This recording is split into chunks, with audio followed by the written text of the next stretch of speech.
Do you want to go from raw meat to this beauty in 10 minutes? Then keep watching the second part of the Steak Bonanza, a beginner's guide to cooking steaks part 2. If you find yourself lost in this steak battle, know that I have a first part. Steak 101, how to choose your steak. Welcome to Steak 201, how to cook a steak without a thermometer and what to do to it after cooking. No, you don't just put it in your mouth like a savage. Round 1. How to prep your meat. In the seasoning department, there are quite a few options. Salt, pepper, garlic powder. The only essential one I use is salt. I avoid the others as they can burn easily during cooking and have a bitter taste. And life is already bitter as it is. Look, these black spots are burnt pepper and garlic powder. Now, coming back to salt, I have to warn you. Salt is the biggest enemy of a good crust.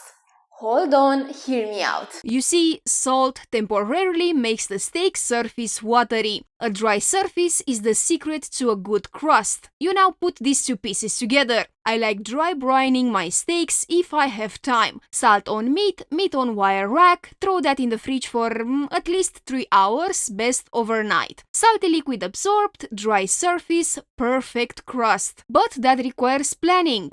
And I want juicy meat in my mouth in 10 minutes. So, what do? I cook it like that, no salt. Perfect crust and a ton of salt options later. Now, another common issue for a serious steaker is meat's initial starting temperature. Let the steak come to room temperature, they say. Let's hear it from the best in the industry. Take it away, Gordon. The four most important parts to make sure you take them out of the fridge 20 minutes before you actually start cooking them. Cooking a steak that's stone cold in the center, you're going to have to overcook it on the outside. So, do as he say. Take it out of the fridge, put it on a plate. Let's measure its initial temperature, shall we? I have around 44 Fahrenheit. Now, leave it for 20 minutes. And 20 minutes later, wow, shocking, Gordon! The steak temperature insanely increased with, 5 degrees?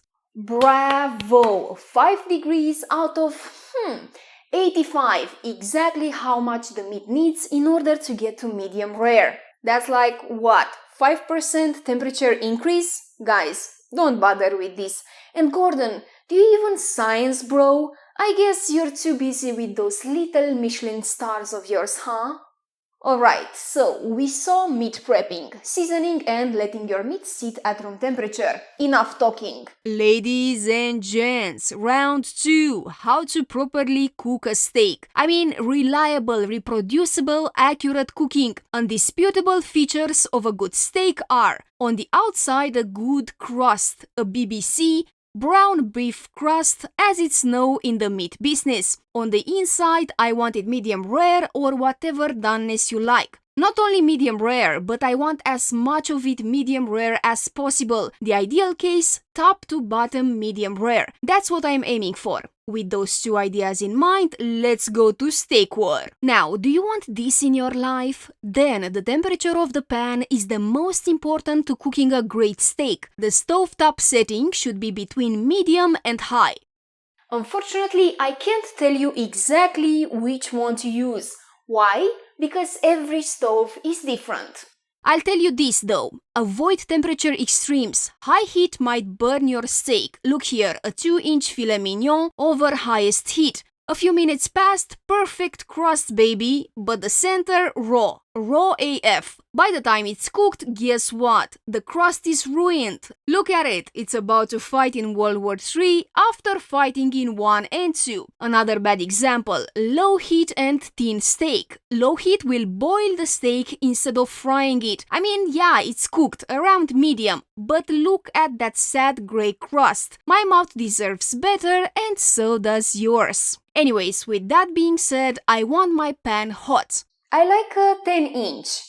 Cast iron. But stainless steel works also. I avoid using a non-stick thin pan like this one. A pair of long tongs is also great. Will keep your delicate hands away from heat, making it easy to flip and move them around. So, preheating the pan. Pan over flame, a bit of oil goes in also. Now, I use a high smoke point oil. A fancy sciencey term given to oils that don't easily burn at high temperatures. For example, vegetable canola oil, your dad's motor oil.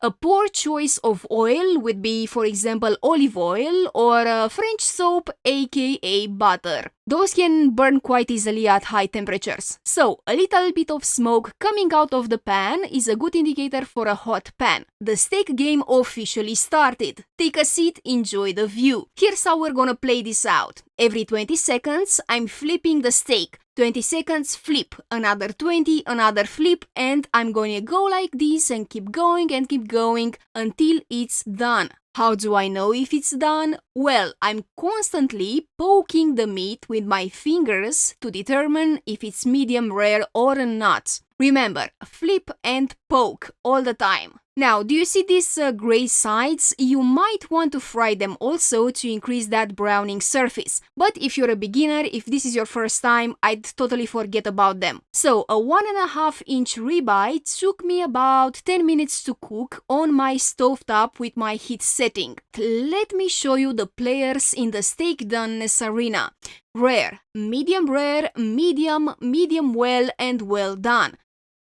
The more time a steak sits in that pan, more done or cooked your steak is. So you might want to keep that in mind when, for example, you want to cook a well-done steak. Now, I also promised you we're gonna cook without a thermometer. So let me put my wig and FBI-style interrogation is on.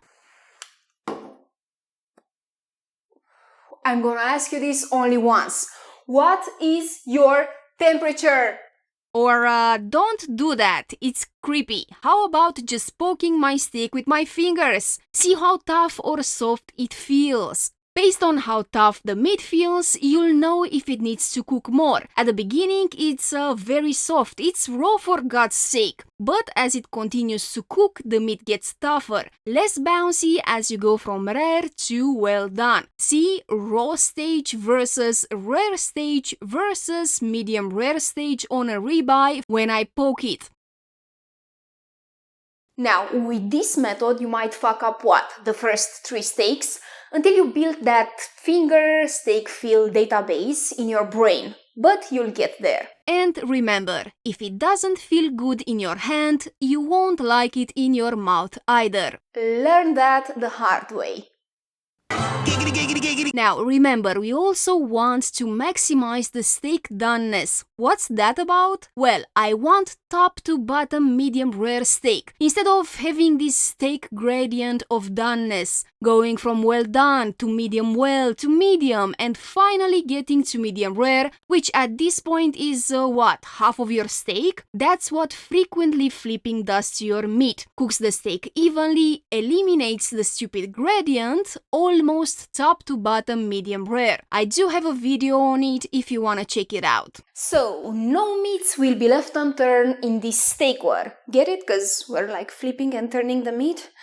Please like me. Now, basting, this concept of embellishing the meat in butter, herbs and garlic. This is for a more advanced cook, I'd say, so if you're a beginner, you might want to avoid this. But if you have the courage towards the end of cooking, maybe 2 minutes before, go in with butter, herbs, smashed garlic, cloves. Wait until the butter melts, then tilt the pan slightly and with a spoon, get that flavorful oil and throw it on the steak, just like rappers throw money at strippers in the clubs. Basting adds an herby flavor to your meat and also helps develop a great crust. Now, even though I'm basting, I keep flipping and poking the meat constantly. Every 20 seconds you wanna flip it, poke it, test it, see if it is done. Once my fingers tell me it's done cooking, I'm gonna take it out of the pan and let it sit on a wire rack. I throw those herbs and oil over the steak as it's resting.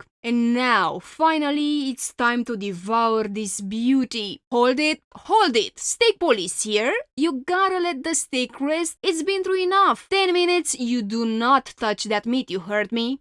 But why? I want it now. Well, you go ahead, cut into it, and now come closer. Let me show you the damage you've done. Letting the meat rest accomplishes two things. The first one, it allows the center of the steak to cook also. See, you didn't listen to me, you didn't let it rest. The center is rare or even worse, raw. During resting, heat will travel from the hot areas to the colder ones. In this case, from the outside layers towards the center until all parts of the meat have the same temperature. Center cooked, you'll not die, thank me later. This is called carry overcooking, and it happens because of one of the laws of thermodynamics. The second reason for letting it rest, meat juices redistribution. Now, during cooking, the meat is stressed out, just like me during math exams. The juices are pushed towards the center of the meat. Guess what happens when you do not let it rest? All the juices will flow onto the plate and not in my mouth. But if I give it time, the juices will go back to the outside layers of the meat because of some